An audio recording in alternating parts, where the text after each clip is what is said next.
अभी लेके आए सेंसोडेंट के टूथ का करंट गॉन तो लाइफ का current on. Brought to you by Sensodent K. México anuncia el inmediato rompimiento de relaciones diplomáticas con Ecuador.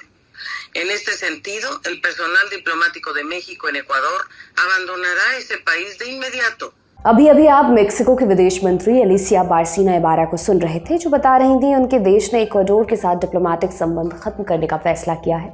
इबारा का बयान आनन फानन में तब आया जब 5 अप्रैल की रात इक्वाडोर के सैनिक मेक्सिको के दूतावास में घुस गए और इक्वाडोर के पूर्व उपराष्ट्रपति होगे ग्लास को घसीट कर ले गए। ग्लास भ्रष्टाचार के आरोप में दोषी पाए गए थे, कई बरसों तक जेल में भी रहे।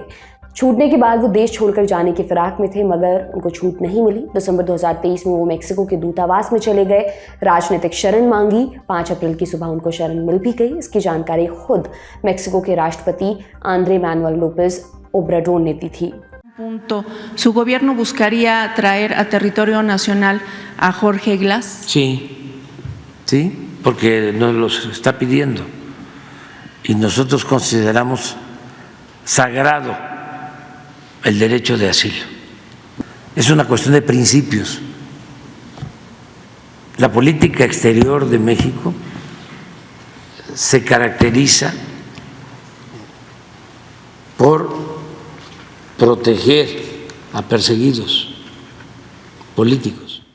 इस ऐलान के कुछ घंटे बाद ही इक्वाडोर के सैनिक जबरन मेक्सिको के दूतावास में घुस गए और होगे ग्लास को अरेस्ट कर लिया। मेक्सिको ने कहा यह अंतर्राष्ट्रीय कानून का उल्लंघन है। उसने 1961 के Vienna convention on diplomatic relations का हवाला दिया। 8 अप्रैल 2024 को वे इंटरनेशनल कोर्ट ऑफ जस्टिस जा रहे हैं। इसके अलावा अमेरिका समेत कई और देशों ने इक्वाडोर को लताड़ा है। निकारागुआ ने मेक्सिको की तर्ज पर इक्वाडोर से डिप्लोमेटिक रिश्ते तोड़ लिए हैं। जानकार कहते हैं ये घटना आने वाले दिनों में साउथ अमेरिका की पॉलिटिक्स में बड़े गुल खिला सकती है। तो आज हम जानेंगे इक्वाडोर ने मेक्सिको के दूतावास में फौज क्यों भेजी, Vienna convention on diplomatic relations क्या कहता है, और सुनाएंगे वो कहानियां जब दूतावास राजनीति का अखाड़ा बन गए। नमस्कार, मेरा नाम दिव्यांशी सुमराव है। आप देखना शुरू कर चुके हैं लल्लन टॉप का अंतर्राष्ट्रीय प्रसंगों से जुड़ा रोजाना का कार्यक्रम दुनियादारी, जहां आज बात मेक्सिको इक्वाडोर विवाद की।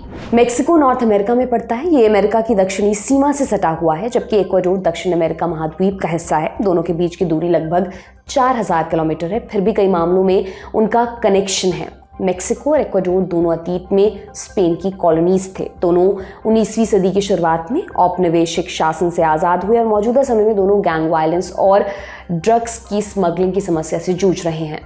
उनके बीच विवाद कैसे शुरू हुआ, इसकी कड़ी सीधे होगे ग्लास से जुड़ती है। ग्लास मई 2013 से जनवरी 2018 तक इक्वाडोर के उपराष्ट्रपति थे। अगस्त 2017 में घूसखोरी के केस में उनका नाम जुड़ा। आरोप लगे कि उन्होंने पैसे लेकर ब्राजील की कंस्ट्रक्शन फर्म ओडब्रेख्त को सरकारी कॉन्ट्रैक्ट दिए। फिर राष्ट्रपति ने उनकी शक्तियां छीन ली। दिसंबर 2017 में अदालत ने उनको 6 बरस के लिए जेल भेज दिया। जनवरी 2018 में औपचारिक तौर पर उनको कुर्सी से हटा दिया गया। 2020 में उनको एक अलग केस में 8 बरस की सजा सुनाई गई। हालांकि उनको बीच में जमानत भी मिलती रही। आखिरी बार नवंबर 2022 में रिहा किया गया था। उन्हें इक्वाडोर में कहीं भी आने जाने की इजाजत थी, मगर देश छोड़ने पर रोक थी। फिर आया दिसंबर 2023 का महीना। इक्वाडोर के अटॉर्नी जनरल ने ग्लास को किसी तीसरे केस में पूछताछ के लिए बुलाया, लेकिन वो अटॉर्नी जनरल की बजाय मेक्सिको के दूतावास पहुंच गए। वहां शरण मांगी, बोले आरोप झूठे हैं, मुझे जानबूझकर फंसाया जा रहा है। इक्वाडोर ने कहा यह गैर कानूनी है, होगे ग्लास सजायाफ्ता मुजरिम है, उनको शरण देना ठीक नहीं है। मगर मेक्सिको ने उनकी अपील ठुकरा दी। हालांकि उस समय ग्लास को राजनीतिक शरण भी नहीं दी। फिर 1 मार्च 2024 की तारीख आई। इक्वाडोर ने चिट्ठी लिखकर मेक्सिको के दूतावास में घुसने की इजाज़त मांगी। मेक्सिको ने इजाज़त नहीं दी। इसके चलते दोनों देशों में तनाव काफ़ी बढ़ गया। फिर 3 अप्रैल को मेक्सिको के राष्ट्रपति ओब्राडोर ने प्रेस कॉन्फ्रेंस में बयान देकर आग और भड़का दी। बोले कि इक्वाडोर में राष्ट्रपति चुनाव से पहले हिंसा हुई और इसका फायदा पायदान में नीचे खड़े कैंडिडेट को हुआ। उन्होंने नाम नहीं लिया, मगर उनका इशारा इक्वाडोर के मौजूदा राष्ट्रपति डेनियल नोबोआ की तरफ था। इक्वाडोर में अगस्त 2023 में राष्ट्रपति चुनाव हुए थे। चुनाव से महज 11 दिन पहले हत्यारों ने भरी सभा में एक कैंडिडेट को गोली मार दी। उनका नाम था फर्नांडो विलाविसेंसियो। वो राजधानी कितो में एक चुनावी सभा को संबोधित कर रहे थे। रैली खत्म होने के बाद फर्नांडो अपनी कार की तरफ बढ़े, तभी गोलीबारी होनी शुरू हो गई। 40 से अधिक गोलियां चली। इनमें से 3 फर्नांडो के सिर में लगी। उन्हें पास के अस्पताल ले जाया गया, जहां डॉक्टरों ने उन्हें मृत घोषित कर दिया। फर्नांडो की मौत के बाद नोबोआ की पॉपुलैरिटी अचानक बढ़ गई। आखिरकार अक्टूबर में हुई सेकेंड राउंड की वोटिंग में उन्होंने जीत दर्ज कर ली। ओब्राडोर उसी घटनाक्रम की तरफ इशारा कर रहे थे। इस पर इक्वाडोर भड़क गया। उसने कहा कि हम अभी भी उस घटना से उबरने की कोशिश कर रहे हैं। ओब्राडोर का बयान दुर्भाग्यपूर्ण है, ऐसा नहीं बोलना चाहिए। इसके बाद इक्वाडोर ने मेक्सिको के राजदूत को देश छोड़ने के लिए कह दिया। अगले दिन ओब्राडोर फिर से प्रेस कॉन्फ्रेंस में आए। उनसे पूछा गया कि अब मेक्सिको क्या करेगा, क्या इक्वाडोर के साथ डिप्लोमेटिक रिश्ते तोड़ दिए जाएंगे। ओब्राडोर का जवाब था, ना तो रिश्ता तोड़ेंगे और ना ही इक्वाडोर के राजदूत को बाहर निकालेंगे। Nosotros no vamos a romper relaciones ni vamos a hacer lo mismo con el embajador de Ecuador. एक तरफ ओब्राडोर रिश्ता बरकरार रखने पर जोर दे रहे थे, दूसरी तरफ उन्होंने एक बड़ा बम फोड़ दिया। ऐलान किया कि मेक्सिको होगे ग्लास को राजनीतिक शरण देने के लिए तैयार हो गया है। इस ऐलान के कुछ ही समय बाद इक्वाडोर के सैनिकों ने मेक्सिको के दूतावास को घेर लिया। उन्हें रोकने की कोशिश की गई मगर वे नहीं माने। धक्का देकर अंदर घुस गए। फिर उन्होंने होगे ग्लास को पकड़ लिया, खींचते हुए बाहर ले गए, फिर मैक्सिमम सिक्योरिटी जेल में भेज दिया। इस घटना पर ओब्राडोर का बयान भी सामने आया। उन्होंने कहा ये निरंकुशता है, साथ ही साथ अंतर्राष्ट्रीय कानून के साथ साथ मेक्सिको की संप्रभुता का भी उल्लंघन है। सुबह तक वो इक्वाडोर के साथ रिश्ता बरकरार रखने की बात कर रहे थे। रात होते होते उन्होंने संबंध खत्म करने का निर्देश जारी कर दिया। इसके बाद मेक्सिको की विदेश मंत्री ने इसकी औपचारिक तौर पर घोषणा कर दी। सुनिए। En consultas con el presidente de México, Andrés Manuel López Obrador, y ante la flagrante y grave violación de la Convención de Viena sobre relaciones diplomáticas, en particular del principio de inviolabilidad de los locales y del personal diplomático mexicano y las normas básicas de convivencia internacional, México anuncia el inmediato rompimiento de relaciones diplomáticas con Ecuador. En este sentido, el personal diplomático de México en Ecuador abandonará ese país de inmediato. México espera que Ecuador ofrezca las garantías necesarias para el abandono del personal mexicano. México recurrirá a la Corte Internacional de Justicia para denunciar la responsabilidad de Ecuador por violaciones al derecho internacional. इस घटना पर Ecuador क्या बोला? 6 अप्रैल को Ecuador की विदेश मंत्री Gabriela Sommerfeld ने प्रेस कॉन्फ्रेंस की, कहा सजायाफ्ता मुजरिमों को शरण देना कानून संगत नहीं है। Que no es lícito conceder asilo a personas condenadas o procesadas por delitos comunes y por tribunales ordinarios competentes. और क्या रिएक्शन आए? बोलिविया ने इक्वाडोर से अपना राजदूत वापस बुला लिया। निकारागुआ ने मेक्सिको की तर्ज पर डिप्लोमेटिक रिश्ता तोड़ दिया।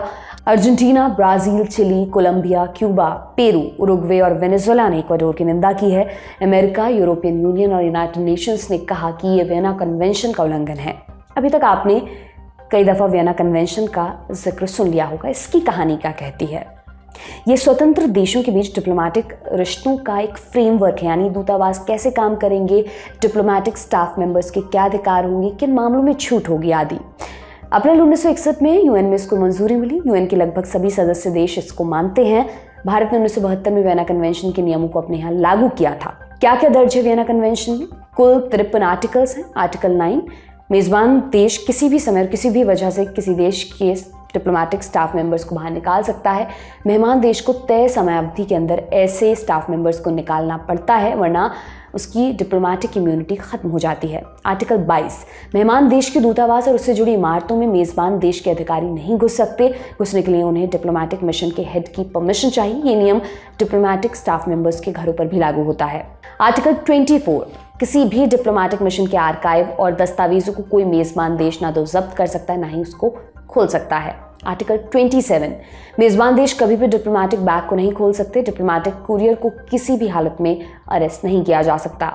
आर्टिकल 29, डिप्लोमेट्स को किसी भी मामले में गिरफ्तार नहीं किया जा सकता और ना ही हिरासत में लिया जा सकता है। आर्टिकल 31, डिप्लोमेट्स पर मेज़बान देश के कानून के तहत मुकदमा नहीं चलाया जा सकता, हालांकि मेहमान देश मुकदमा चलाने की इजाज़त दे सकते हैं। आर्टिकल 41, जो वियना कन्वेंशन में दर्ज नहीं है या जो इंटरनेशनल कानून के मुताबिक नहीं है, जिसको लेकर मेज़बान और मेहमान देश के बीच समझौता नहीं हुआ है, डिप्लोमेटिक मिशन के कैंपस में वो काम नहीं किया जा सकता। मेक्सिको की आपत्ति के बिना इजाज़त के इक्वाडोर के सैनिक उनके दूतावास में घुसे। इसलिए वे मामले को इंटरनेशनल कोर्ट ऑफ जस्टिस में लेकर जाएंगे, जबकि इक्वाडोर का कहना है कि होगे ग्लास के देश छोड़कर बाहर जाने का खतरा बढ़ गया था और मैक्सिको उनकी बात नहीं सुन रहा था, इसलिए जबरन अंदर घुसने के अलावा उनके पास कोई चारा नहीं बचा था। अब इस मामले में आगे क्या होगा? अब ICJ में बहस होगी। जानकारों का कहना है कि दोनों के पास अपने अपने तर्क हैं। मैक्सिको वियना कन्वेंशन का हवाला देगा, कहेगा कि इक्वाडोर को उसके दूतावास में घुसने का कोई अधिकार नहीं था। इक्वाडोर का तर्क ये हो सकता है कि होगे ग्लास एक सामान्य सजायाफ्ता कैदी थे, राजनीतिक दमन के शिकार नहीं थे और इंटरनेशनल लॉ किसी सामान्य कैदी को किसी दूतावास में शरण लेने की इजाज़त नहीं देता। इस मामले पर हमारी नज़र बनी हुई, इससे जुड़े जो भी अपडेट्स होंगे वो लल्लन टॉप पर आपको मिलते रहेंगे। अब ये जान लेते कि कब कब दूतावास दो देशों के बीच झगड़े का मैदान बन गए। सबसे बड़ा वाकया 1979 का है, जब ईरान में इस्लामी क्रांति हुई। अयातुल्लाह रूहुल्लाह खुमैनी ने शाह रेज़ा पहलवी को कुर्सी से उतार दिया। खुमैनी खुद सुप्रीम लीडर बन गए। इसके बाद उनके समर्थकों ने अमेरिकी दूतावास की नाकेबंदी कर दी, 53 लोगों को बंधक बना लिया। ये सीज 444 दिनों तक चला। इसके बाद अमेरिका ईरान के रिश्ते हमेशा के लिए खराब हो गए। विकीलीक्स की फाउंडर जूलियन असांज ने 2012 में गिरफ्तारी से बचने के लिए लंदन में इक्वाडोर के दूतावास में शरण ली थी। जब तक असांज को इक्वाडोर सरकार का साथ मिला तब तक वो बचे रहे, मगर 2019 में इक्वाडोर ने लंदन पुलिस को अंदर घुसने की इजाज़त दे दी। फिर पुलिस उनको घसीट कर अपने साथ ले गई। फिलहाल असांज लंदन की जेल में बंद है। अमेरिका प्रत्यर्पित किए जाने से बचने की कोशिश में जुटे हैं। डिप्लोमेटिक झगड़े का चैप्टर यहीं पर रोकते हैं। ये था हमारा बड़ी खबर सेगमेंट। अब सुर्खियों की बारी। पहली सुर्खी इजराइल से है। इजराइल दक्षिणी गाजा से अपने सैनिकों को वापस बुलाने लगा है। अक्टूबर 2023 में शुरू हुई जंग के बाद इजराइल पहली बार पीछे हटा है। ये फैसला ऐसे समय में लिया गया है जब इजराइल सरकार इंटरनेशनल मंचों पर तो आलोचना झेल ही रही है, घर में भी हालत ठीक नहीं है। हजारों प्रदर्शनकारी प्रधानमंत्री बेंजामिन नेतन्याहू का इस्तीफा मांग रहे हैं। उनका ये भी कहना है कि सरकार जल्द से जल्द संघर्ष विराम डील पर दस्तखत करे। 7 अप्रैल को गाजा में एक और इजरायली बंधक की लाश मिली, जिसके बाद प्रोटेस्ट और तेज हो गया। इस बीच सैनिकों की वापसी का ऐलान जंग के खात्मे का संकेत दे रहा है। हालांकि इजराइल के रक्षा मंत्री योआव गलांत इससे इत्तेफाक नहीं रखते। उनका कहना है कि बड़ी जंग की तैयारी हो रही, इसलिए सैनिकों को वापस बुलाया गया है। כוחות יוצאים החוצה ונערכים למשימות ההמשך שלהם. ראינו דוגמאות למשימות כאלה בפעולה בשיפה וגם למשימת ההמשך שלהם במרחב רפיח. हालांकि दक्षिणी गाजा में कुछ इजरायली सैनिकों की मौजूदगी बरकरार रहेगी। उत्तरी गाजा में यथास्थिति रहेगी। वहां से सैनिकों को वापस नहीं बुलाया गया है। और क्या क्या अपडेट्स हैं? संघर्ष विराम पर मिस्र की राजधानी काहिरा में बातचीत जारी है। 7 अप्रैल को इजराइल और हमास ने अपने प्रतिनिधि काहिरा रवाना किए हैं। आज की दुनियादारी में बस इतना ही। जाते जाते एक जरूरी सूचना सुन लीजिए। लल्लन टॉप चुनाव यात्रा में हम आपकी सीट कवर करें, इसके लिए आपको एक गूगल फॉर्म भरना है। बस बताना इतना है कि आपकी सीट में मुद्दे क्या हैं। कुछ सवाल और भी हैं, आपके जवाब पसंद आए तो हम आएंगे आपके पास। गूगल फॉर्म का लिंक डिस्क्रिप्शन में मिल जाएगा। शुक्रिया, शुभ रात्रि।